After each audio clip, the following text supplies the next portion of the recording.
Takot naman ang nadarama ng mga taga-angat buhay Lupi Camarines Sur, isang village sa nasabi ng bayan matapos sumalakay ang riding in tandem na ang motibo ay akyat bahay. Ayon sa CCTV footage na nakuha sa mga suspect, isang bahay ang pinasok nito.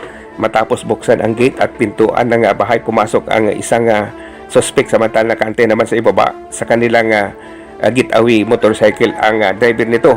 Subalit nagising di umano ang may bahay na naispatan pa sa mukha ang nasabi ng suspect na nakabunit at naka-helmet na agad namang tumakas.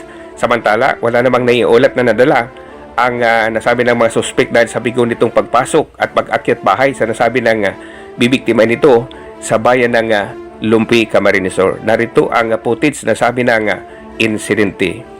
Yan naman ang ulat para sa Balitang Bunyog Kabikulan. Ako si Kabunyog, Ernie Marfil.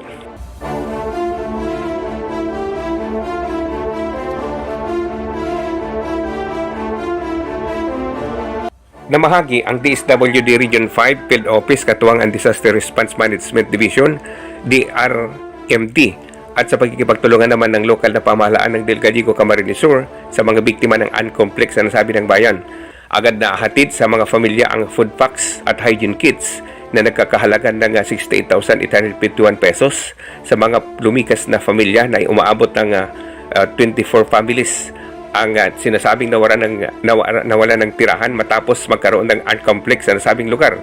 Matatandaan itong nakaraang Marso 4 taong kasalukuyan, pasado alas 4:22 ng umaga, nagkasagupa ang trupa ng Philippine Army at ng miyembros ng CPP-NPA sa Barangay Bagong Silang, Delgado, Camarines Sur na umabot ng halos 4 na oras na labanan na naging sanhi para lumikas ang nasabi ng 24 families at sila ay manirahan sa mga evacuation area para maiwasan ang nasabi ng armed conflict. Dahil dito, tinitiyak naman ng DSWD at kapulisan ang katahimikan ng nasabing lugar matapos ang nasabi ng insidente. Yan naman ang ulat para sa Bunyog Kabikulan. Ako si Kabunyog, Ernie Marfil.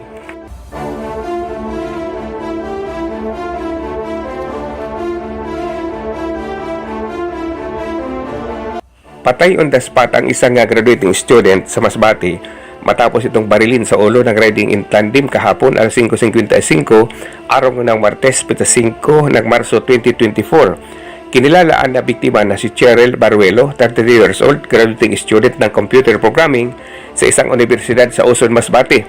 Ayon pa sa report, naglalakad di umano ang nasabi ng biktima kasama ang kaibigan nito nang bigla na lang silang barilin ng riding in tandem at tinamaan sa ulo na agad naman ikinamatay na sabi ng biktima. Sa ngayon ay wala pang lead ang mga otoridad sa ikahuhuli sa nasabi ng suspect na tumakas matapos ang nasabing pambabaril sa biktima sa Uson, Masbate.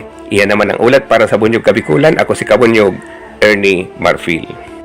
Bunyog, bunyog, halikan na kasama ka.